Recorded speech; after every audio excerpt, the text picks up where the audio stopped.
Sonegaon police station में दर्ज शिकायत के मुताबिक 1 महीने पहले किराए पर ली गई कार वापस नहीं मिलने पर सूत्रों के मुताबिक आरोपी वारदात को अंजाम देने से पहले लखनऊ से नागपुर आया था। पुलिस इस मामले में आगे की कार्रवाई कर रहे हैं। साथ ही पुलिस इस मामले में आगे की कार्रवाई कर रहे हैं। 1 महिन्यापूर्वी एक अर्ज प्राप्त झाला होता। अर्जदार बाळू नानाजी रामटेके यांनी त्यांची कार झूम ॲपवरून किरायाने दिलेली होती।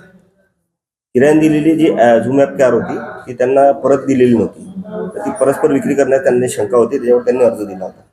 तर आमच्या पोलीस स्टेशनचे डीबी स्टाफचे PSI कारडकर साहेब आणि त्यांचा सोबतचा स्टाफ यांनी त्या कारचा शोध घेतला असता त्यांना असं आढळून आले की सदरची कार जी आहे झूम ॲपवरून त्यांनी बुक करून परत समोर विक्री केली आहे आणि त्याचा वापर हा भाडे किंवा किरायाने देण्यासाठी होत आहे।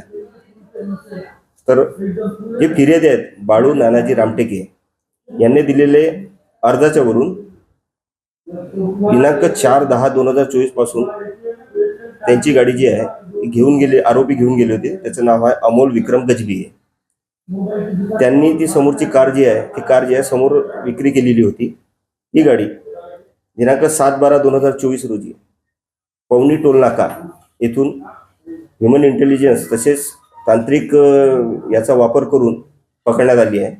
पकडण्यात आल्यानंतर फिर्यादींना सांगण्यात आले आणि त्यानंतर त्या गाडीमध्ये त्या गाडीचा वापर जे करणारे 3 आरोपी होते, त्यामध्ये शेख अशफाक, शेख इम्रान, पीर खान वल्द वहीद खान राहणार शिवनी मध्य प्रदेश आणि मोबिन अहमद उर्फ चाबा राहणार टिपू सुलतान चौक मस्जिदजवळ यशोधरानगर यांना ताब्यात घेण्यात आलेले आहे। 4ही आरोपींना ताब्यात घेऊन विचारपूस करण्यात आलेली आहे आणि वाहन जे आहे 4 चाकी वाहन हे जप्त करण्यात आलेले आहे। ही आणखी या प्रकारचे असे कृत्य केलेले आहे का, वाहनाचा गैरवापर करत आहे का, याची चौकशी सुरू आहे। गाडीचा जो नंबर आहे तो आहे MH31FR6901।